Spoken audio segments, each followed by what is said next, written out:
अवधूत चिंतन श्री गुरुदेव दत्त श्री स्वामी समर्थ स्वामी परिवार. तर स्वागत आहे सर्वांचंच आपल्या यूट्यूब चॅनलवरती. तर मित्रांनो, आपण मागच्या व्हिडिओमध्ये बघितलं होतं श्री स्वामी समर्थ तारक मंत्र या मंत्राचा नेमका अर्थ काय आहे. जर तुम्ही अजून तो व्हिडिओ बघितला नसेल तर कृपया तो व्हिडिओ पहा, तो अर्थ नीट समजून घ्या. आणि आजच्या व्हिडिओमध्ये आपण आज पाहणार आहोत श्री स्वामी समर्थ तारक मंत्र हा जप कसा करावा, या जपाचे महत्त्व काय आहे आणि त्याचे फायदे काय आहेत तेच आपण आजच्या व्हिडिओच्या माध्यमातून पाहूया. तर मित्रांनो, तुम्ही अजून आपल्या चॅनलवर नवीन असाल, आपलं चॅनल सबस्क्राईब केलं नसेल तर आपलं चॅनल सबस्क्राईब करा. व्हिडिओ आवडल्यास लाईक आणि शेअर नक्की करा. नवीन सेवेकऱ्यांपर्यंत नक्कीच हा व्हिडिओ शेअर करा. ज्यांना स्वामी सेवेत येण्याची इच्छा आहे त्यांच्यापर्यंत हा व्हिडिओ नक्की शेअर करा. तर मित्रांनो, सेवा करा, सेवेकरी व्हा. सेवा करत असाल तर खूपच छान. त्यामध्ये तुम्ही स्वामी समर्थ तारक मंत्राचा जप करत असाल तर अधिकच छान. मित्रांनो, कोणतीच सेवा ही छोटी नसते, तर प्रत्येक सेवा ही उच्च कोटीचीच असते. आणि कुठल्याही सेवेचं फळ स्वामी समर्थ महाराज आपल्याला देत असतात. आपल्याला अडचणीतून बाहेर काढत असतात, संकटातून मार्ग दाखवत असतात. आणि ह्या सेवेच्या रूपी आपण आपले नकळत झालेले कर्म आपण फेडत चालत असतो. त्याचे भोग जे असतात ते भोगत असतो. पण हे भोगण्यासाठी ताकद आपल्याला श्री स्वामी समर्थ महाराजच देत असतात. त्यामुळेच सेवा करा आणि सेवेकरी व्हा. तर सुरुवातीला आपण पाहणार आहोत श्री स्वामी समर्थ तारक मंत्राचा जप किती वेळेस करावा. तर मित्रांनो, श्री स्वामी समर्थ तारक मंत्राचा जप आपण 3 वेळेस करू शकतो, 7 वेळेस करू शकतो, 11 वेळेस करू शकतो. आणि जर कुणाला वेळ नसेल, 1 वेळेस केला तर ती खूप मोठी सेवा असते मित्रांनो. पण त्या सेवेमध्ये आपली निस्वार्थी सेवा पाहिजे. आपली भावना, मन एकचित्त पाहिजे, एकाग्र पाहिजे. आणि मंत्र हा एका लयबद्ध पद्धतीमध्ये म्हणावा, म्हणजे एकदम असा फास्ट नाही, एक चाल एक सूर यामध्ये म्हणावा. आणि प्रत्येक ओळीवर आपलं लक्ष केंद्रित असायला पाहिजे मित्रांनो. आणि निस्वार्थ सेवा करा, निस्वार्थ भावनेने हा श्रद्धेने मंत्र म्हणा. तर आता पाहूयात हा जप कधी करावा.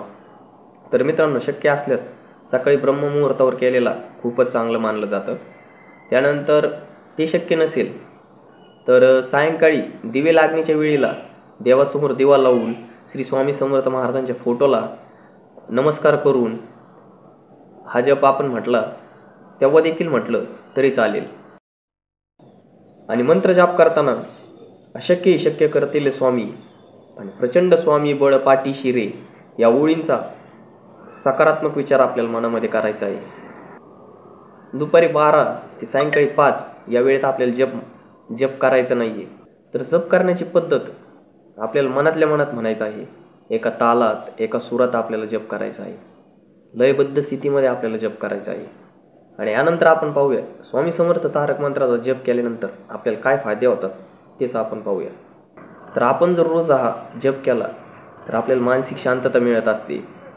त्यानंतर आपल्याला ताणतणाव असतो तो सुद्धा कमी होत असतो. आपल्यातली निगेटिव्ह ऊर्जा जाऊन आपल्यामध्ये सकारात्मक ऊर्जा येत असते. आणि या जपाने आपले आरोग्य सुधारते. आपल्यामध्ये पॉझिटिव्ह विचार राहतात. आणि या जपाने यश आणि अडचणींवर आपण मात देखील करतो. जीवनात येणाऱ्या अडचणींवर मात करण्यासाठी हा प्रभावी मंत्र आहे. त्यानंतर आपल्याला या मंत्राद्वारे यश देखील प्राप्त होत असते. आपली आत्मशुद्धी होत असते आणि सकारात्मक आपले बळ वाढत असते. या जपाने पापांचा नाश होत असतो. आपले प्रारब्ध देखील सुधारत असते मित्रांनो. आपल्याकडून पूर्वी न कळत चुकीचे कर्म घडलेले असतात, ते देखील या सेवेमार्फत आपण फेडत असतो, भोग भोगत असतो.